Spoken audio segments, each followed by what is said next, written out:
Those of you that are new grads and new members of the MDA, I just wanted to show you a few resources. So I'm going to share my screen here real quick. And let's go here. And we have an area on our website called the New Doc Connection. And as you can see over here, we've got practice management, got the coronavirus updates, but there's also a whole section down here of practice resources that you can access for free as a member. And these are very specific services and product lines and that kind of thing that would be relevant to you in your career as a new, for the beginning of your career. So I want you to take advantage of that when you can, or if you need to, it's there. And then the other thing I wanted to make you aware of is the MDA Connection app. This is a brand new app, and you can download it on Google Play or the App Store, and it's free. So you can check your membership. We put some continuing education out there. There's legislative updates. You can even read the journal through that app process if you would like to. So when you get an opportunity, download that as well. And now I will introduce, I'm going to stop sharing here, and I'm going to introduce our speaker for this evening. This is Ted Schuman II. He is a third-generation financial planner and is an investment advisor, representative, and managing partner of the DBS Investment Advisors, LLC. From portfolio management to comprehensive retirement and financial planning, debt reduction strategies, and fiduciary client service. Ted serves as a direct point of contact for DBS Investment Advisors. He is a graduate of Central Michigan University and earned his MBA and master's degree in finance from Walsh College. Thank you, Ted, for being here today, and I'll let you take. My name is Ted Schuman. I am from DBS Investment Advisors. DBS Investment Advisors is the endorsed partner of the Michigan Dental Association for investment management, portfolio management, debt reduction strategies, and personal financial planning for members of the Michigan Dental Association. That's actually one of our proudest achievements. We've been working with Michigan's dentists for the last almost 21 years now. And we're able to be endorsed as an endorsed provider a couple of years ago. It's a very rigorous process to secure that endorsement, but ultimately we were chosen because of our unique expertise with Michigan's dentists. I am a fee only registered investment advisor, which means that I'm not compensated based on sales commissions or sales incentive for any financial product or anything of that nature. It's just compensation for the advice and the investment management. And to tell you just a little bit about DBS as a whole, I'm third generation in the business. The DBS, as it is in form today, was actually started by my grandfather as a tax and accounting firm. That is still the core of our business today. We also have a dental practice brokerage line of business where we represent either buyers or sellers of dental practices, never both in the same transaction. It's always one or the other. We also do practice management consulting, the investments and financial planning that I referred to, and we are Michigan's only members of both ADS Transitions and the Academy of Dental CPAs. Quick description of both of those organizations. The Academy of Dental CPAs is a nationwide group of CPA firms who dedicate their practices to serving dentistry the same way we do at DBS. ADS Transitions is a nationwide organization of dental practice brokers. You can almost think of it like a Century 21 for dental practices. We're very proud of our membership of both of those groups. Both are by invitation only and give us a great and broad reach in terms of what's going on nationwide in dentistry, which of course we can then use to help serve our clients. So that is going to end the infomercial. I just wanted to give everybody a little bit of a description of who I was and where I was coming from. So with that, I'd like to introduce tonight's case study. And tonight's case study is going to follow a character by the name of Dr. Adam Holliday. Now, Dr. Holliday is 26 years old. He's single. He just graduated from dental school with $450,000 in student loan debt, which could be a lot of money for some people. He's looking for an associate job, trying to figure out if he'd be best suited to work in either a private practice or a corporate practice, or maybe a DSO. He's interested in ultimately owning a dental practice, but isn't quite sure how the process works. He's never had a full-time job before. Like a lot of new graduates, he just graduated from dental school. He's always lived with friends and roommates, never owned his own home. He can't wait to start his real job and start making real money. So for the last 4 years, Dr. Holliday has been paying dental school tuition to do dentistry in a clinic in that environment. Now he's looking forward to having a real job and actually being paid to practice dentistry. What a concept, right? And he knows he has to do something about his student loans. So that's kind of the character that we're going to follow today, Dr. Adam Holliday. And so here's his to-do list. To do item number 1, get a job. Item number 2, develop a student loan strategy. Item number 3, explore buying a practice. And then item number 4 is to purchase a home. So with that, let's get started with the associate piece of this. In our office, we have a concept when it comes to practicing dentists, especially early in their career. We have a concept in our office that we refer to as sheep and goats. And the concept of sheep and goats refers to a doctor's ability or desire to own their own practice or potentially not own their own practice. A sheep is a dentist or a new graduate who has absolutely no desire to be in business for themselves. They're not really that entrepreneurial. They're not really that interested in business ownership or leadership or anything of that nature. A sheep is a dentist who graduates from dental school, and they just want to go into the office every morning, punch in, practice dentistry, deliver treatment to patients, punch out at the end of the day, and kind of continue to do that day after day. They're very comfortable being an employee of someone else for the remainder of their career. Okay, that's a sheep. On the other side of the coin, we have what we refer to in our office as goats. A goat is somebody who's not only excited about being in business for themselves, they are very entrepreneurial. A goat is the dental student who will call me or text me in their 3rd or 4th year of dental school and ask if there's any way that we can sell them a dental practice this year and have the current owner run the practice for 18 months or so until this person's able to get licensed and then take over the official ownership. Okay, that's a goat. The sheep and goat imagery comes from the fact that sheep are sort of easily led, they're sort of easily herded.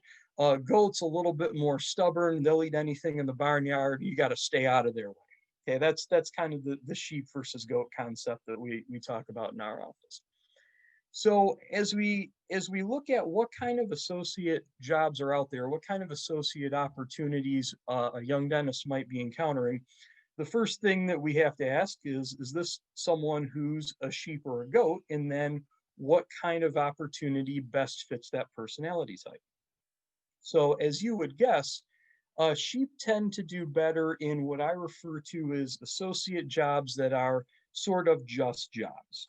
And this would be an associate job that's maybe in a corporate setting or public health or even a large scale independent practice. In this case, this is a job opportunity where there's not really any ownership potential. There's not really any ownership potential.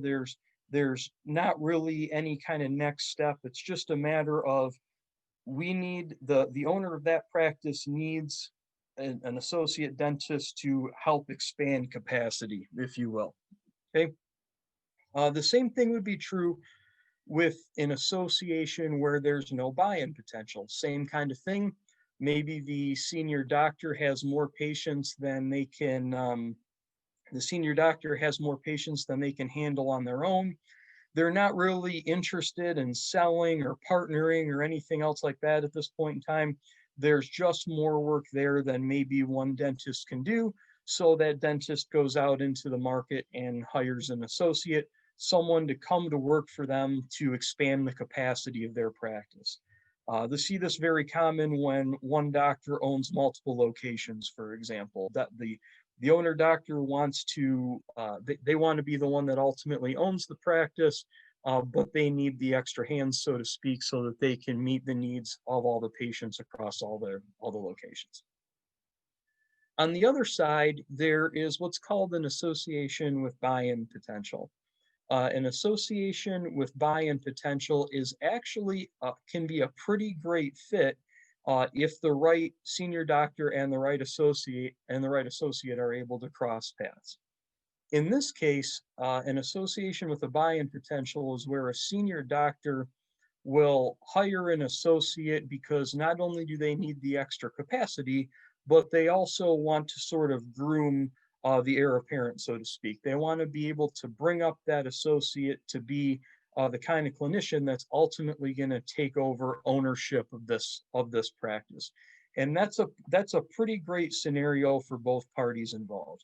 Not only does it allow the senior doctor to sort of pick their successor, but it allows the associate to come up in the practice, get to know the patients, get to know the staff, sort of get to know the culture of the practice, so to speak, and hopefully lead to a warm transition whenever the senior doctor wants to sell and the associate ends up taking over the ownership.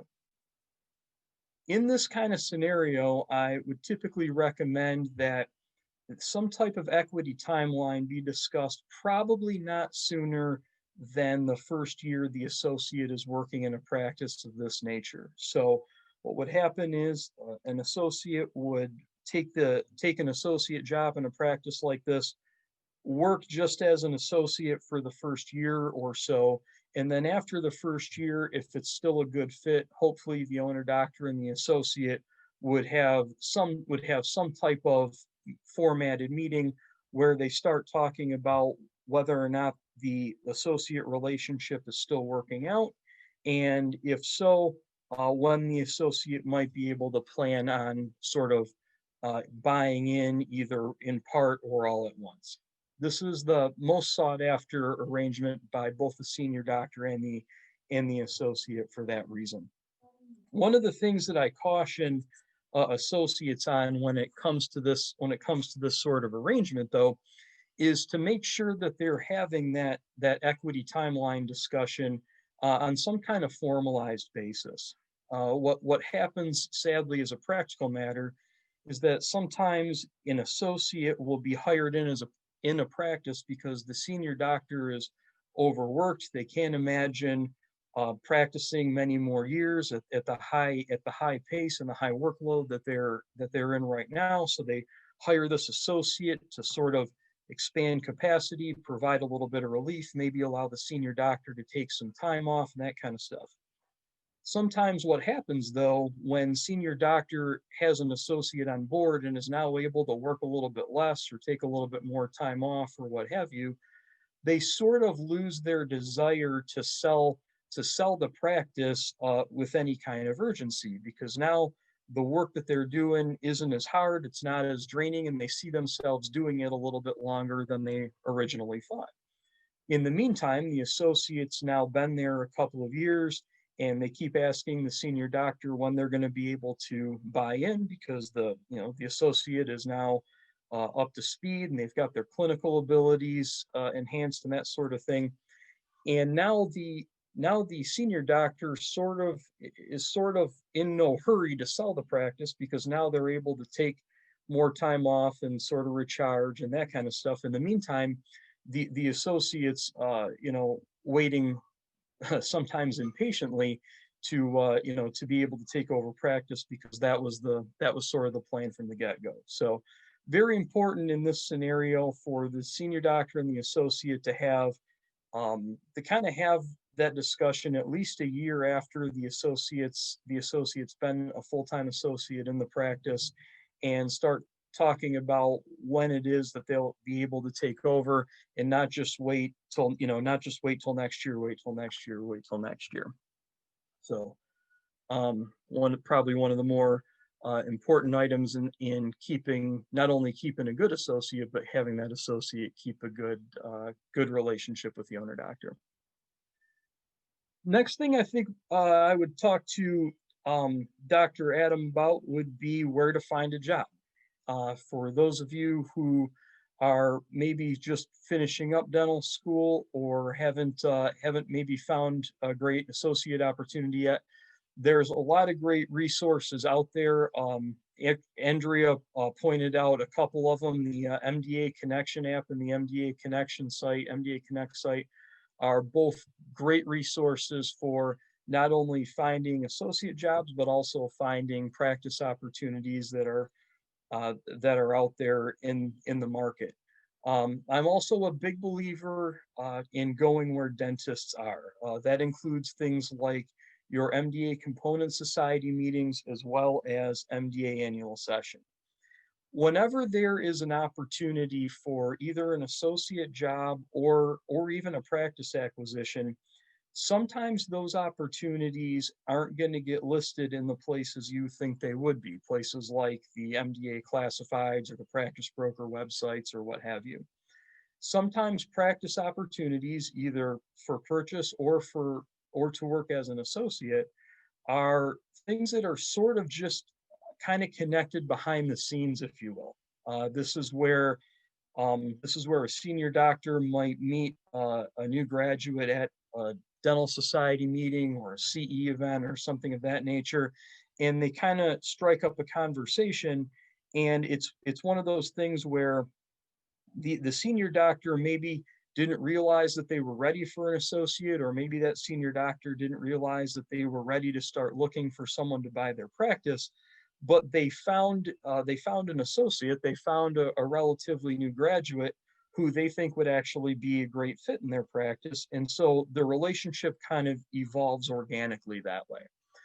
So I'm always encouraging of young dentists to not only get involved in Michigan Dental Association, but use some of these great resources that are available to make those connections. In addition to resources available through Michigan Dental Association, for young associates looking for jobs, I would also encourage you to contact practice brokers. They'll often have like classified listings for their clients that are looking for associates. Also, do a lot of networking. Talk to supply reps and specialists, and also labs, especially the supply reps and the labs. Dental supply reps are in dental practices pretty much on a weekly basis. They know how busy everybody is. They know who needs an associate. They know who's maybe a little bit slower right now and that kind of stuff. And they typically have their fingers on the pulse of the practices that they call on. Labs and specialists, same kind of thing. Labs know how much work is coming through from different offices in the area. They'll also have an opinion on whose work is pretty good and that sort of thing. And if you can network with some of those folks, they can be great resources to hopefully connect new graduates like Dr. Holliday with those existing practices who might be looking for help. For those of you that haven't connected with Angie from MDA yet, I have her contact information on the screen right now. She is an outstanding resource to be able to connect MDA membership with the component societies. Obviously, Michigan Dental Association is the state dental association, but each region of the state has its own sort of component societies where they host meetings and CE events and networking and mixers and things of that sort. As a new graduate, once you figure out where you think you want to be, what region of the state you think you want to be in, I would highly encourage you to contact Angie and have her set you up with the component society in that area of the state. Get on their mailing list, start attending their CE, start attending their meetings, that kind of stuff. It can be a great way to network, great way to meet people, and ultimately a great way to advance your career. The dentists that do the best job networking are the ones that are going to have the most success. Probably my favorite story my favorite story in this line has to do with a client that graduated about 5 years ago. They actually started their job search, their kind of their third going into their fourth year of dental school. And they did a lot of the things like I just suggested. They went out and met a lot of people. They knew that they wanted to go back to their hometown after graduation. So whenever they had breaks in school, they went back to their hometown, met with their childhood dentist, got involved with the local component society there. And by the time that person graduated, they actually had three job offers, two of which had equity potential. So they had three job offers on the table, three places they could go to work. Of those three, two they knew they were going to have an opportunity to buy into at some point. That is sort of the pinnacle of success when it comes to finding an associate position, looking for a job, introducing yourself, and networking around. So moving on here a little bit. Hey, Ted, I just wanted to mention we forgot to tell them how they could ask questions. Oh, okay. Let's do that. Down at the bottom of your screen, you should see a little Q&A button where you can click on that and type in your questions there. And Ted, myself, and Michelle Cruz, who is also helping us tonight. Thank you, Michelle, from MDA staff. Will be monitoring those. So there you go. And you can ask anytime, Ted Yeah, said. please do. We're a relatively small group tonight, and I know everything that's on these slides. So if anybody has any questions about anything that I'm talking about, or if I mention something that makes you think of something even tangentially related, please feel free to throw a question in the Q&A window, and we can keep this sort of informal, but hopefully valuable at the same time. So anyway, so as I kind of finished up talking about what a new graduate like Dr. Adam should be pursuing in terms of being able to come up with an opportunity for himself. Upon evaluating some associate opportunities, obviously there are some things that a new dentist like Dr. Adam want to make sure that they have a thorough understanding of. So a couple of the things, and I have those points on the screen here right now. Probably the first and most important thing that an associate would want to look at when considering taking an associate job, first and foremost, would be the amount of patients. In a dental practice, the patients are the same as the inventory in any other business. And there has to be enough patients in order to support all the doctors that are currently working in a dental practice. One of the reasons that associateships fail, one of the reasons that associations kind of fall on hard times, is because a senior doctor will hire an associate but not have enough work to go around. Okay, so they'll hire an associate, have enough work to keep themselves busy as the senior doctor, but not enough to keep that new associate busy. And that can obviously that can make life very unpleasant for both. And as an associate, if you are the hired associate, you're going to be the one who goes hungry first. The owner doctor is going to be the one whose schedule gets filled first. You as the associate are just going to have to live on whatever's left. There should be, if you have the opportunity to ask about active patients in a practice, you're looking for 15 to 1,800 active patients as a minimum before it makes sense to have a second doctor in the practice. 2,000 is actually a little bit closer to what we'd like to see. Second thing that an associate or a would-be associate would want to have an understanding of before taking a job would be how the compensation model is going to work. Typically, an associate is going to be compensated on some function of either production or collection. So they're going to sort of eat what they kill, so to speak, and they're going to make money to whatever extent they're able to produce dentistry. You may also see a daily rate or a draw against production or collections. So maybe a draw against production or collections, you're not seeing quite as often these days. You're still seeing it from time to time. What that is where the practice that you work in will sort of front you a little bit of money on a monthly basis and then compare that to what you produce at the end of the month. And if you didn't produce enough to cover your draw, you owe the practice back some money. Like I said, you're not seeing that quite as often anymore, but it still comes up from time to time. Um, One of the other things that Dr. Adams should be very aware of is what, if any, covenant not to compete he is subject to. Now, I'm not an attorney, but most of us know what a covenant not to compete is. A covenant not to compete is sort of a legal contract between an associate and a practice, stipulating that when the associate leaves the practice, they won't practice dentistry within a certain amount of time and a certain number of miles of that practice. Not uncommon, something that associates are going to want to be aware of before they sign it. One of the things that I would encourage an associate like Dr. Adam to consider, though, is where they want to live ultimately, where they want to ultimately live and set up their practice long term. If Dr. Adam wants to come up and practice in Bay City, Michigan, where I'm from, for example, and that's where he wants to be long term, I might encourage him not to take his first job up here, because if he takes his first associate job up here, he will probably have a covenant not to compete that prohibits him from practicing in this area once he leaves the first practice he works for.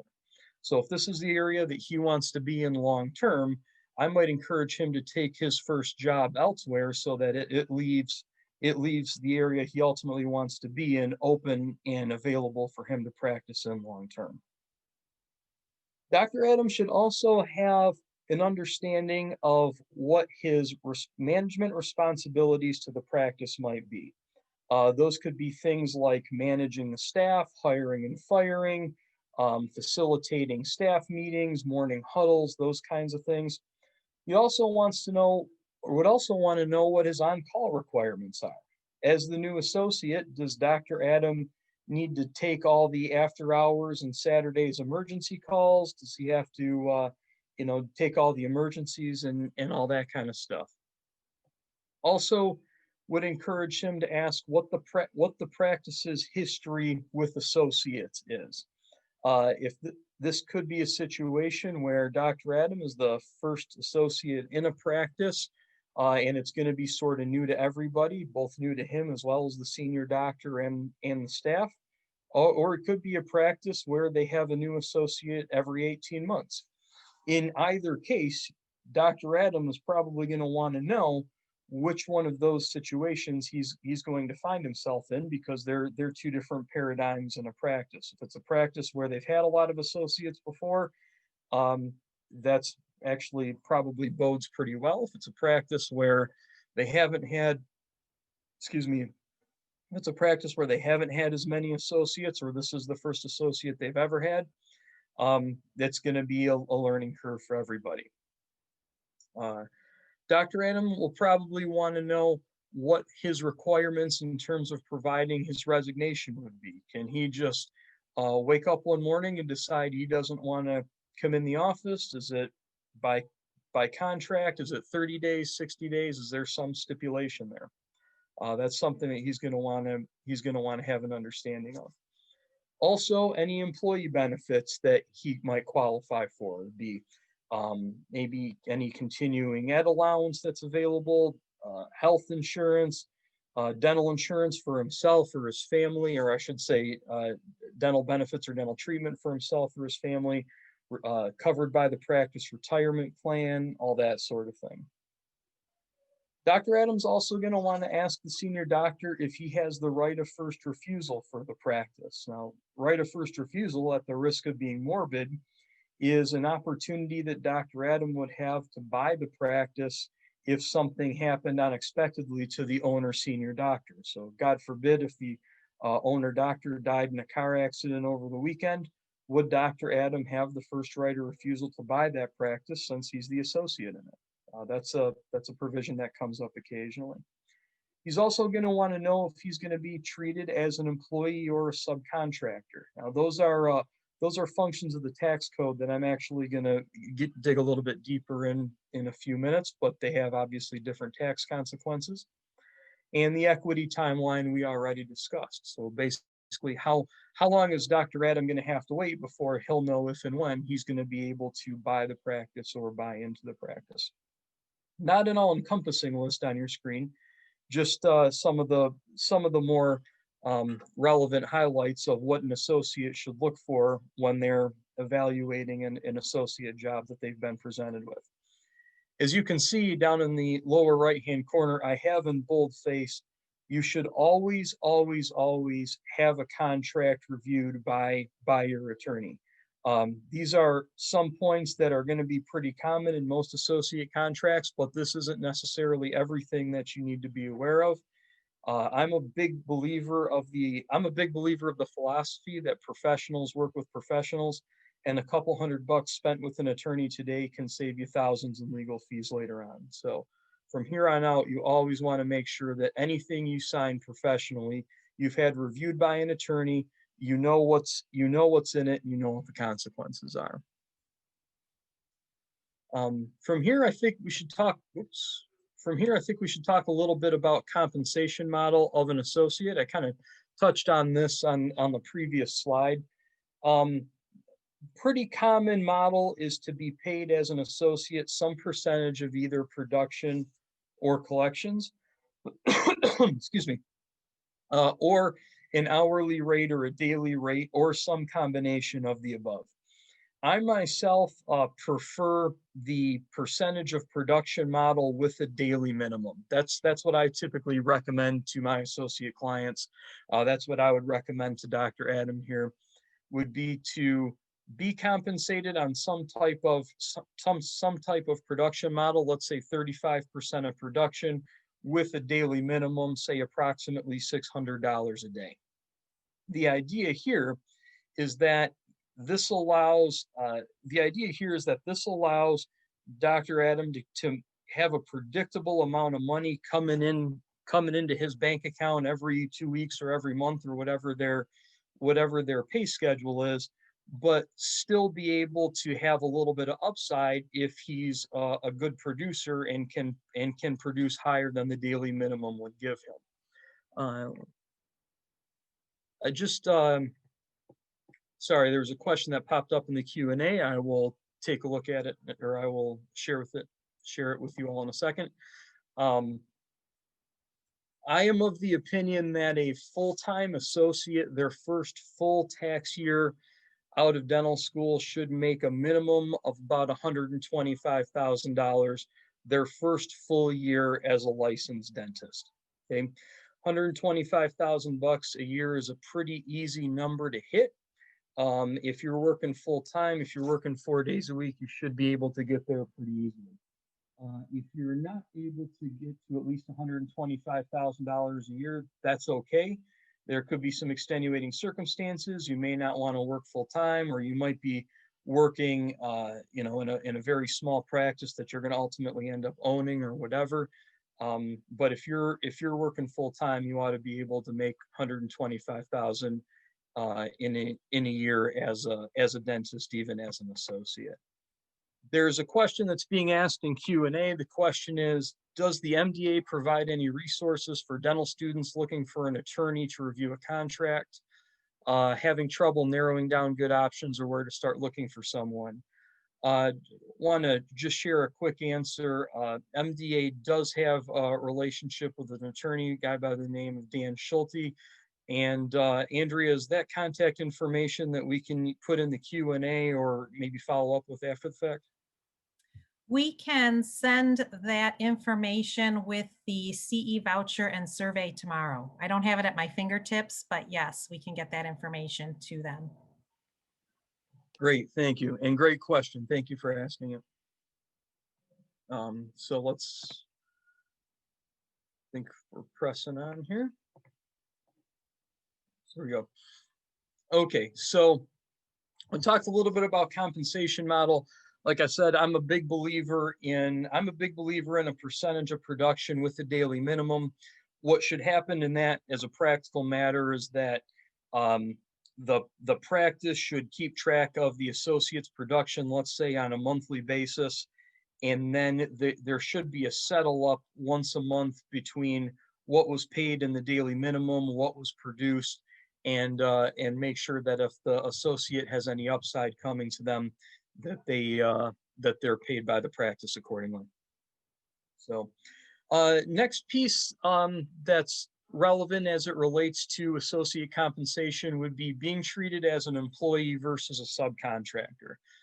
Now I'm gonna explain this basically at a pretty high level.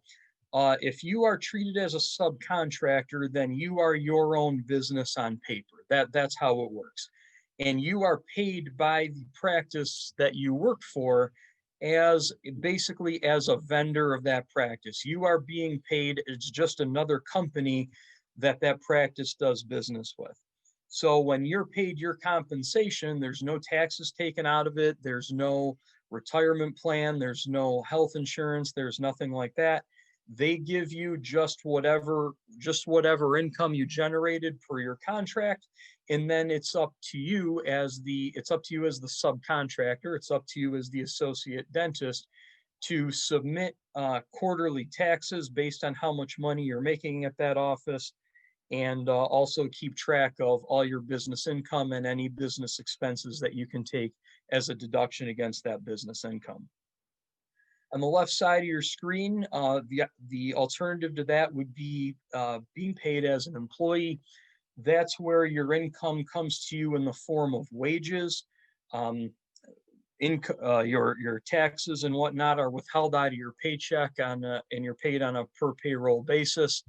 You get a gross paycheck, less all the taxes and whatnot that you have taken out, and then your net paycheck is actually what you get to spend.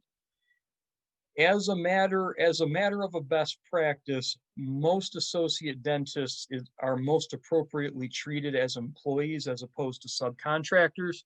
A generation ago, it was a little bit more in vogue to pay associate dentists as subcontractors, and some dentists still do it that way. You as the associate just sort of have to live with however the practice kind of interprets the law. But I will tell you that in most cases, an associate should be treated as an employee as opposed to a subcontractor. However, some associates actually prefer being treated as subcontractors because it is more easily allows for tax deductibility of some professional expenses. So that's what's going on there.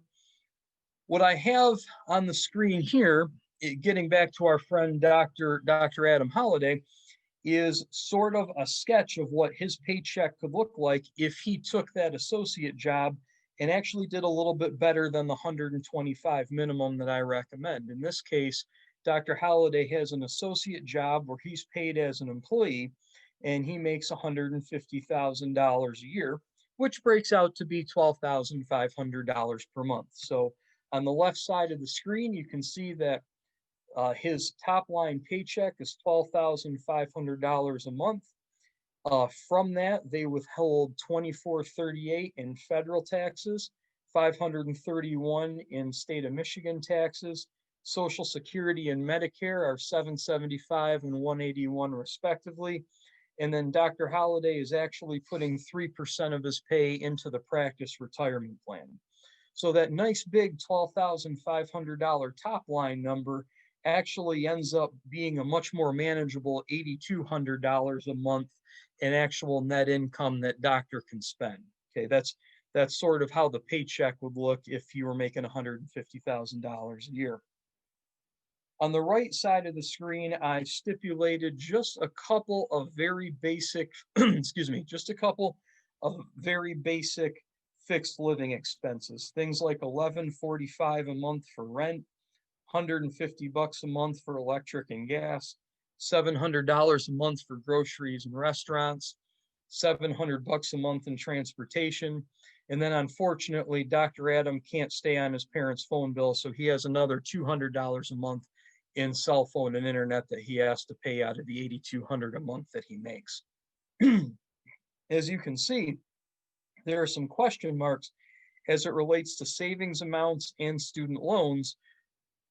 But just by the time he pays all of his taxes, as well as some of these basic living expenses, that 8,200 leaves over about $5,305, which he can use to pay for student loans as well as savings and other financial goals. So let's talk about that piece of it right now. So we talked a little bit about what it was like to get a job, some things that Dr. Adam wants to look for in his first associate job. We talked about how important it was to make sure that you consult with an attorney before signing any contracts. And our next stop now is talking about student loan strategies. So now that Dr. Adam has a job, he needs to figure out something to do with his student loans. As you remember at the beginning of this presentation, I talked about how Dr. Adam owes about $450,000 in student loans, which isn't that far off what I'm seeing most new graduates graduate with today. In fact, it's even a little light in some cases. Now, for a borrower like Dr. Adam, who owes 450 grand in student loans, there's a couple of different strategies that he could use to address paying that money off. The first thing, in sort of the default option, if he didn't do anything else upon graduating, would be to try to pay all $450,000 back over 10 years. If Dr. Adams' loans were at a blended interest rate of 7%, trying to pay 450 grand back over 10 years would actually cost him about $5,200 a month. Flipping back briefly, we see that the money he has left over at the bottom of the screen is only $5,300 a month. So for Dr. Adam, that $5,200 a month is going to be just a little too tight. The total number of dollars it would take him to pay off all 450 grand that he borrowed plus interest is actually 627,000 bucks. However, that payments may be a little bit higher than he's able to do. So we go down to the second option. Second option would be to consolidate the loans and drag them out over a longer period of time. Instead of paying them off over 10 years, we pay them off over 20 years. In that case, Dr. Adams' payment would be less than the 10-year payoff, $3,400 a month as opposed to $5,200 a month. And by the time he paid back all 450 that he borrowed plus interest, he's paying back a total of $821,280 back to the student loan company. So a little bit less on a month-to-month basis than it was under the 10-year payback, but still a lot of money over the entire life of the loan. Now, the bottom two options, or some combination of the bottom two options, are my favorite and are typically what most borrowers are using in this day and age. One is looking at the revised pay-as-you-earn, which is one of the income-based strategies, and the other is doing a 20-year payoff, but refinancing the debt with SoFi or somebody like that, who will typically refinance student loans for a lower percentage than your student loan servicer is typically charging. Okay. Now, the income-based options, that would be the third income-based option, or revised pay-as-you-earn, the third option on the slide, is mathematically one of the best options to go with, but there are some considerations that we're going to dig into here on the next slide before we figure out whether it's a good option for Dr. Adam or not. The refinancing is a great option if you can get an attractive interest rate. And what I've found with most clients that do refinancing through SoFi or one of the refinancing companies is that you have to show the refinancing company typically at least 2 years worth of professional income before they'll give you a considerably lower interest rate than the Fed loan servicer will give you. So which of these plans is best? Well, it depends. There's a lot of factors to consider. The first factor that I encourage a client to consider before figuring out which one of these makes sense for them is, what is their philosophy toward debt? There are some graduates who their student loan burden keeps them up at night, and they wake up in a cold sweat and they want to get out from under this student loan as quickly as they possibly can. There are other graduates who don't care if the student loan company ever gets all their money back, and it just doesn't bother them. And then there's everybody in between.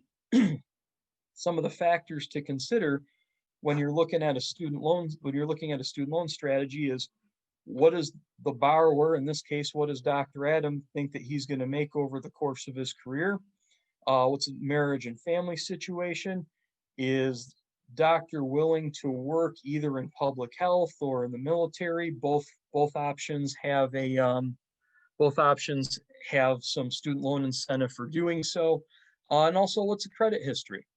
A refinancing company like SoFi is going to want to know that you're a credit-worthy borrower. They're going to want to know that before they give you an attractive interest rate, that you've got good credit, you've got a history of paying your bills on time, you've got enough income to make the payment and all that kind of stuff. The student loan servicers, on the other hand, aren't quite as wrapped up in that. They've already lent you the money. So, as you can see, there's a lot of things to consider. If you're using one of the income-based options like revised pay as you earn, and that we're going to kind of explore that in Dr. Adams' case here, it's a pretty good deal as long as you understand the ins and outs. The ins and outs here are that you as the borrower, Dr. Adam as the borrower, make payments on their student loans uh, as a function of their income. And it's typically 10 to 15% of what's described as your discretionary net income, which is the income you make relative to the poverty line for a family size like you have. So in this case, Dr. Adam is a family size of one, single guy, not married, no kids, and his discretionary net income is $110,000. So he has to pay $1,100 a month on his income-based payment, on his payment on revised pay as you earn.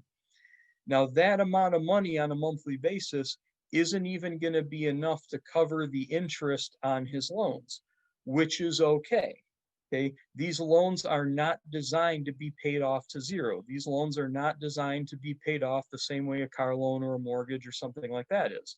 These loans are designed to allow the borrower to make a minimum payment on a monthly basis and ultimately have the outstanding balance forgiven.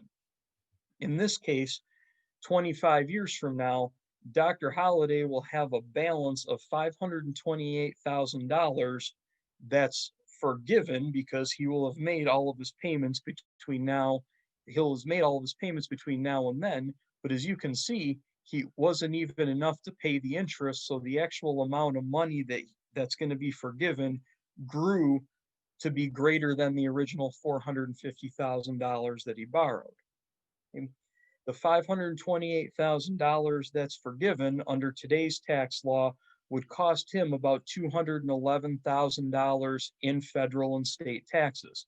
So if this is something that Dr. Holliday is going to do, if this is something that Dr. Adam thinks that he wants to do, if this is the strategy he wants to use, he's going to have to build up $211,000 in savings so that he has enough money to pay that big tax bill 25 years from now when it comes due.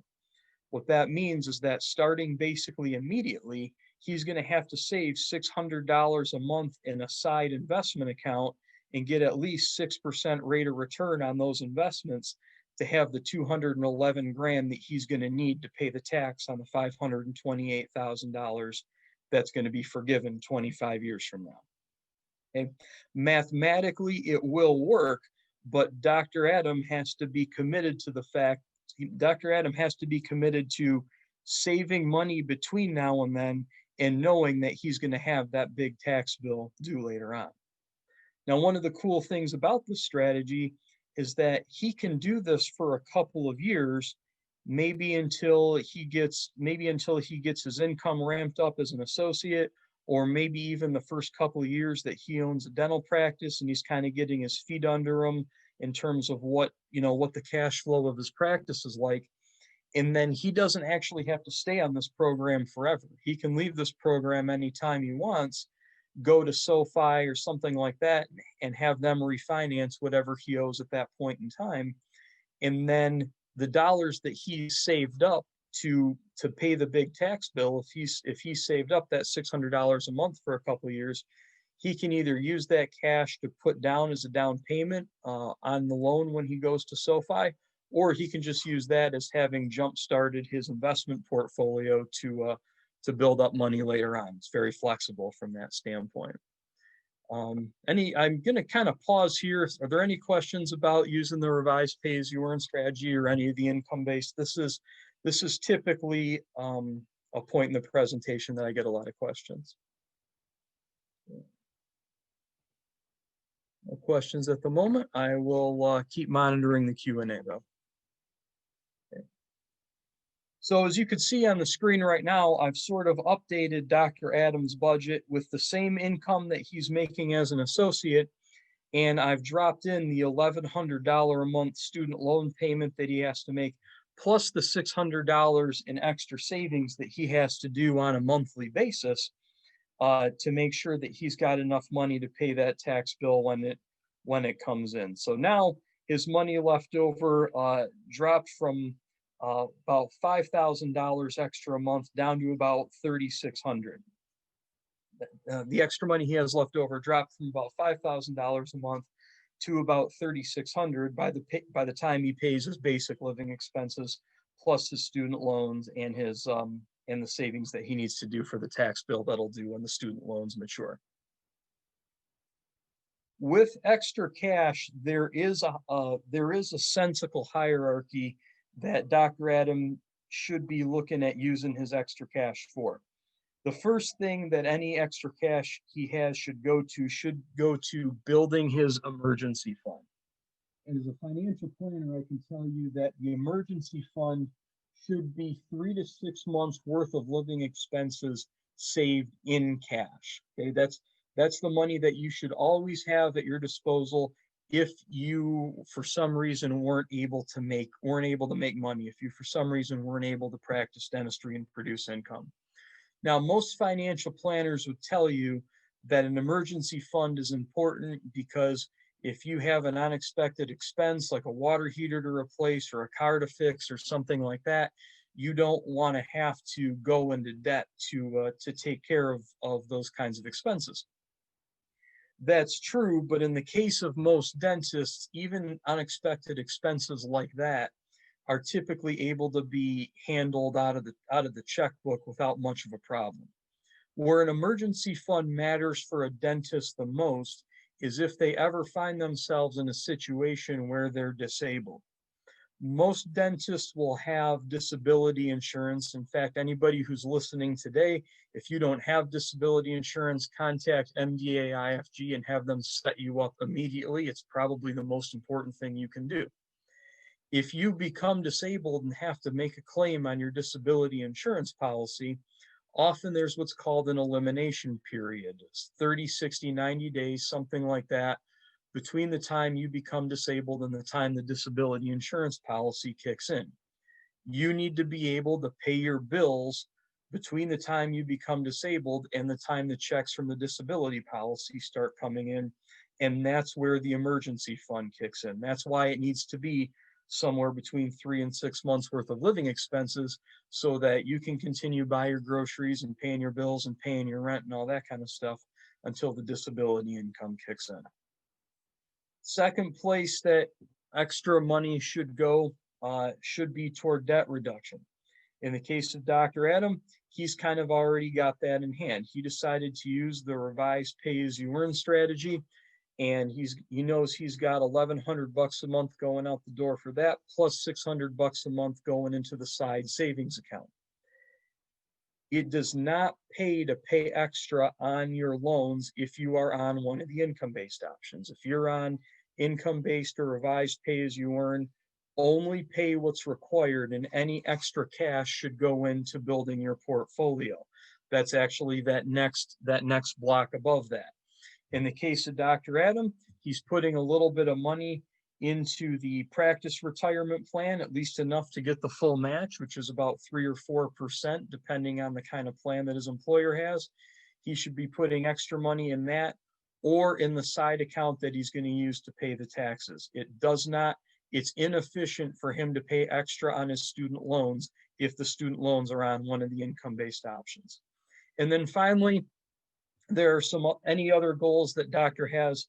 that's where any extra money above and beyond those other three building blocks should be applied. So that could be things like extra cash savings, maybe saving for a down payment on a house, travel, those sorts of things. That's kind of where to go next. So start with emergency fund, make sure it's squared away. Make sure that your debt reduction strategy is in hand and applying extra to it if it makes sense to do so. Extra money into the portfolio, and then any other financial goals that doctor has. Looks like we got a question in the Q&A. Question says, for REPAYE, you stated Dr. Adam has to save $600 a month at a 6% interest rate. What's the best way to do this? The best way to do this would be to open an investment account and use very low cost investments inside the account. So open an investment account through any investment custodian, and then make sure that you're investing in a very low cost portfolio that you expect to achieve at least a 6% rate of return over time, which is going to be a relatively easy rate of return to achieve as long as you're investing in broadly diversified mutual funds and index funds. I can give you some specifics on that later, but in broad strokes, that would be the question, or that would be the strategy. Okay. Talked a little bit about emergency fund and why it's important. In this case, we talked a little bit about emergency fund and why it's important.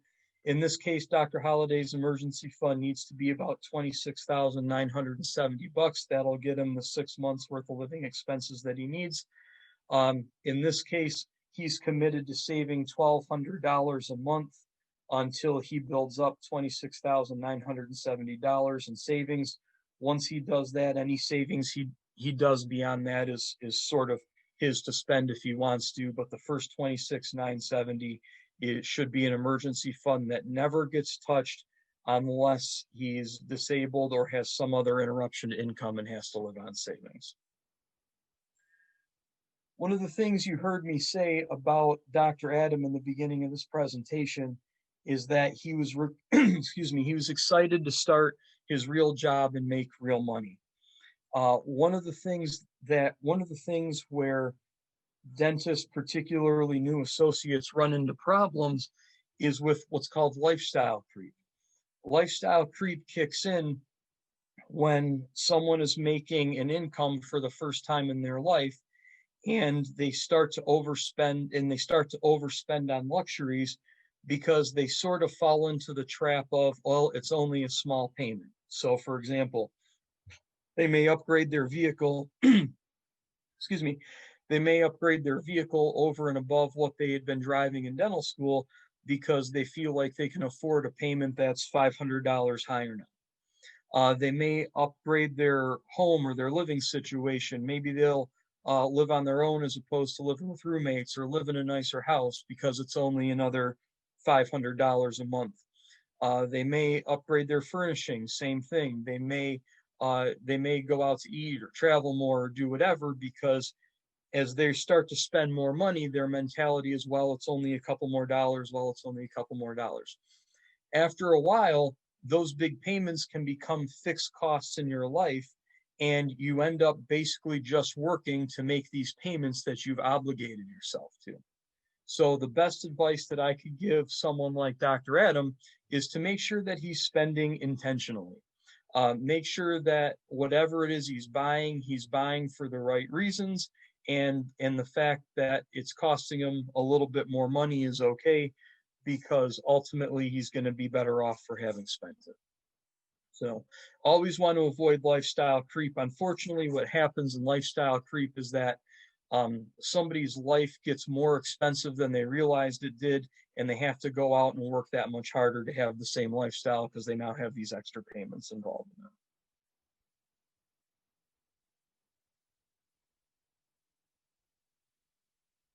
Andrea, there's a question about access to the webinar later.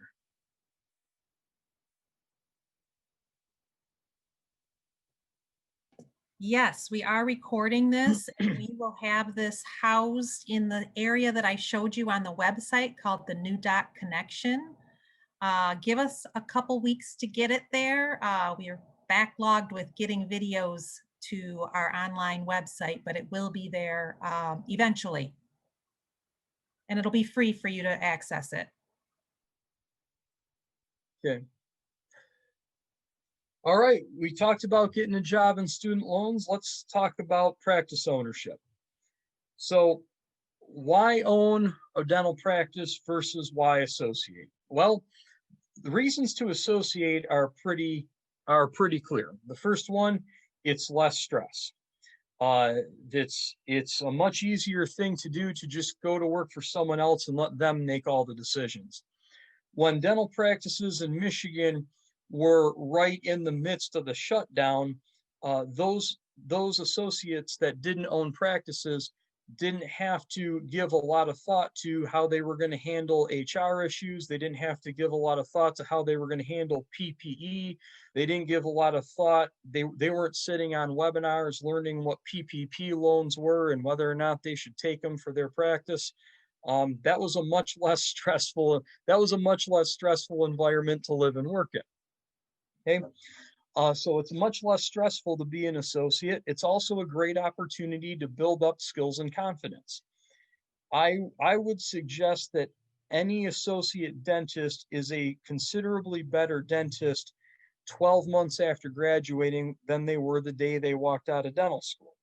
They learned more, they got faster, they saw more, they just they just became better professionals in that first 12 months, probably even better 24 months or so later. Other reasons people associate rather is to work in the practice they're ultimately going to own. We talked about how that can be a really great fit. And so in some cases, the associate will just work as an associate as long as they have to and buy the practice as soon as they possibly can. And then it's also a good deal if it's a temporary gig. So if you're waiting for your significant other to finish up dental school or some other professional training, maybe you graduated a year or two before they did. You're just sort of kind of biding your time until they graduate. And maybe you two are going to move out of state and ultimately set up somewhere else. So no reason to own a practice. You'll just work for someone else in that amount of time. Okay. On the left side of the screen, what are some of the reasons to own? Well, the first one is better money. Owners make twice as much as associates, and they absolutely should. There's a lot more risk involved with owning a dental practice, so you should make more than an associate. So you should be compensated for being the one who is handling the COVID shutdown of the practice and the PPP loans and all the new protocols and that kind of stuff that we all have to deal with now. Even beyond more money, you have more autonomy. If you're the owner of the practice, that is your practice. You get to set the vision for the practice. You get to set the style. You get to set the rules. You get to decide who your coworkers are going to be. You are the one that gets to make all those decisions. For better or for worse, the buck stops with you. And then you get to establish a presence in a given market and expand if you want to. You can set your practice to be whatever you want your practice in the market to be. Maybe you want to be the go-to practice for implants in a given community or something like that. With enough time and enough marketing and enough excuse me, and enough commitment on your part, you can stipulate that part of the market being yours. That's not something an associate gets to do. Okay, so those are the reasons to own or reasons to associate. This is a graph that Dr. Adam saw at a seminar that shows the income and sort of the life cycle of the dentist as it relates to different milestones in their career. Okay. On the x-axis of the graph, you have different milestones of your career, starting all the way to the left with graduation and all the way to the right with retirement. Excuse me. On the y-axis of the graph, you have annual income for a dentist, starting down at 0 for when a dentist just graduates and up into $400,000 and beyond up at the top. Now, if you start on the left, starting on the left kind of scale in that sort of red scale on the graph, you see that upon graduation and Dr. Adams' case, he associated and he was making about $150,000 a year shortly after he graduated, and his income sort of hovered around that. But as you went further out the right, further out the toward the if you as you went further to the right on the y-axis, you saw that the red scale kind of morphed into a yellow color, and that's the milestone at which Dr. Adam bought his first practice, or bought his dental practice. Now you can see that his income was going up a little bit, kind of hovering between that 150 and $200,000 mark right there. But you'll notice he wasn't doing dramatically better from an income standpoint than he was doing when he was an associate. Well, part of the reason is that when you buy a dental practice, your income goes up, but most of us have to go to the bank and borrow the money that we're going to use to buy the practice. And so even though our income went up, a lot of it is going to pay back the loan that we borrowed to buy the practice for the first 10 years or so. Okay, and you can see that over here as we get to the payoff practice point, sort of in the middle of the screen. What happens is that for the first 10 years of practice ownership, your income doesn't really go up that much, but that 11th year when the practice is paid off, it goes up precipitously. Okay, there's a major updraft in your income. 11 years after you buy a practice and the practice is paid off, you've typically given yourself somewhere between an $80,000 and $100,000 a year pay raise for doing the same work that you did the year before. The reason you're being paid so much better to do it now is because you don't have to make that payment back to the bank anymore. You've paid them back all the money you borrowed. And so all the profit in the practice is yours to keep. Okay, that's where a practice owner makes the most money. So the takeaway here is you want to get the most amount of years you can between the milestone of paying off your practice and the milestone of retiring. That's where the big money in practice ownership is made. Okay, so I want to skip forward a little bit and talk about this concept of entrepreneurial profit, which is sort of the same thing that I just went over graphically.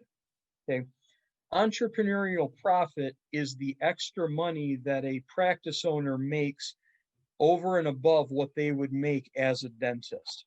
So let me explain how this works. Let's say Dr. Adam has a dental practice and that practice has an annual profit of $300,000.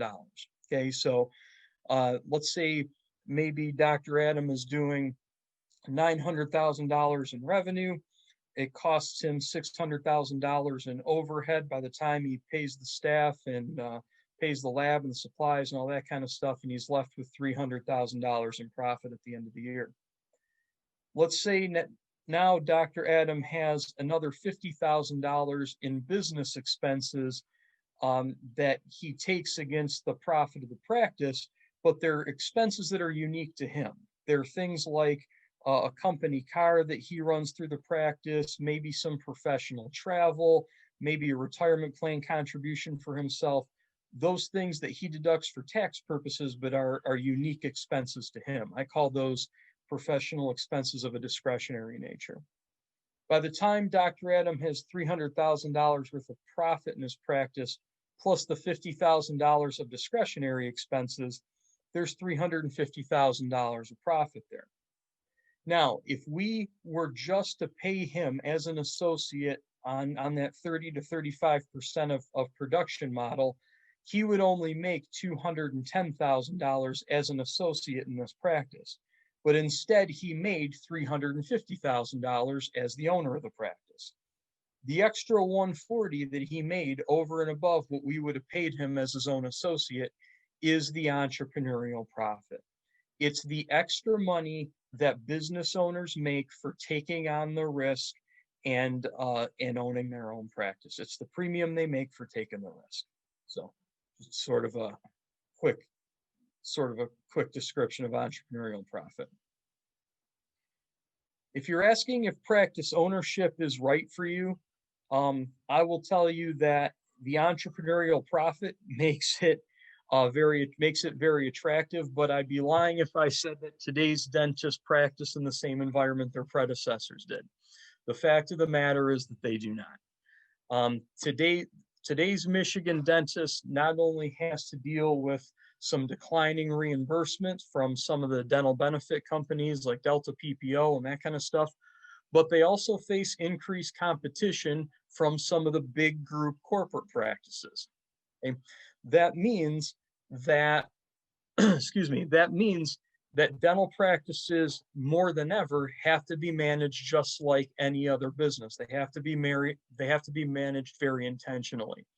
So owners of practices today have to make it a priority to do things like market their practices and do so effectively and have a replicable system for marketing their practice the same way any other business does. They have to have a system for tracking profitability and benchmarking their practices. They can't just sort of let business happen. They have to be managing the business intentionally, watching profit, making sure they're not leaving any profit on the table. They have to have systems developed for managing human resources. So things like performance metrics, employee handbooks, those kinds of things. And they have to have decisive leadership. A lot of dental practice owners in generations gone by sort of became business owners by accident. They didn't really seek to be practice owners. Instead, it was just kind of the model of the day, and they sort of fell into it. Successful practice owners going forward are going to have to be much better and much more intentional leaders. They don't have the luxury of being what we call reluctant business owners. They have to fully embrace their role as a business owner and act accordingly. With that being said, dentistry is still a great career and it's still a great business to be in. You just sort of have to be aware of these things up front. Part of the reason there is such stiff competition from the big corporate groups and that kind of thing is because really smart people that study business and finance and accounting have recognized what a great business model a dental practice is, and they want their piece of it. I'm of the opinion that dental practices should be owned by dentists because it's really only a dentist that understands what it takes to deliver what the patient needs, not necessarily guys in suits and ties. It needs to be someone who's got the proper training as well as the empathy and the compassion to deliver treatment to the patient level. But that's why there's increased competition from some of the big corporate organizations, is because they recognize what a great business model a dental practice can be, and they wanted to get their piece of it as well. One last thing I will say about the increased competition from corporate practices. Corporate practices and big groups are buying up dental practices at a pretty high rate, which means that independently owned practices or independent dentists aren't necessarily going to have as much time to consider whether or not they want to buy a practice as they maybe used to have. When it comes to practices for sale, typically the DSOs and some of the big corporate organizations and that kind of stuff are buying aggressively and they're buying quick. And so if you're someone who wants to own a dental practice, you may not have as much time to consider that as you otherwise would, because there's going to be a corporate buyer along the way to buy it if you don't want to. So just something to keep in the back of your mind. If you're looking at buying a practice, I took an example for Dr. Adam here.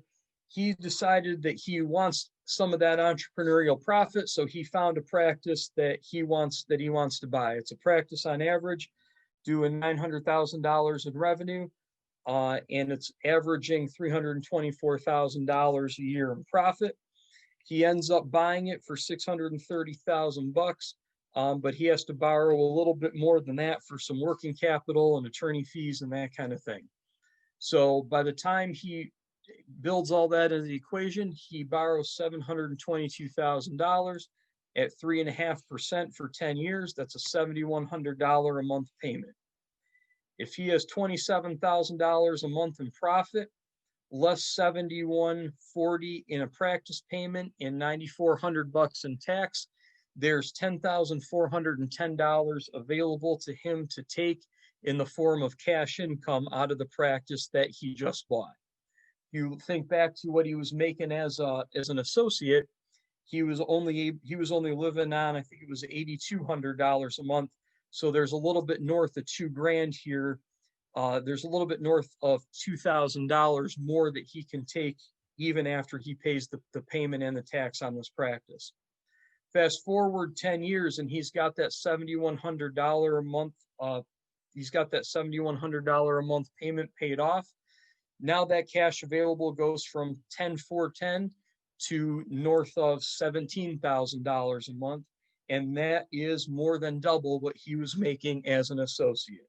The takeaway here, owners make 2 times as much or more as associates, and they should. The longer you can own a practice without a payment, the better off you are. I'm going to fast forward a little bit. The last thing that I had to discuss here was buying a home. I'm going to wrap this up quickly. Home is the second or third largest financial commitment most dentists make behind their student loans and buying a practice. It's easy to overbuy and it's easy to overbuild. I don't recommend buying a home if you're not going to be there at least 10 years. If you're going to buy a home anyway, even if you're going to be there at least 10 years, put it on a 15-year mortgage as opposed to a 30. No more than 28% of your income should be spent on your principal, interest, taxes, and insurance. And if you're having trouble getting financing, consider using the Physician Home Loan Program. Those are home loan programs that are out there. They were originally established for physicians, but dentists can use them. And you can typically use them to qualify for mortgages with either a low down payment, no PMI. There's different provisions of the plan. Last but not least, when you go to buy a home, I don't care what your real estate agent tells you, it is not an investment, it is a use asset. You are buying the house to live in, you're not buying it as an investment. Be cautious. Some dentists will buy homes at the very beginning of their career when they're making a little bit less money than they ultimately will be, and then they become unsatisfied with the home that they bought early in their career when they weren't making as much money as they were making later on.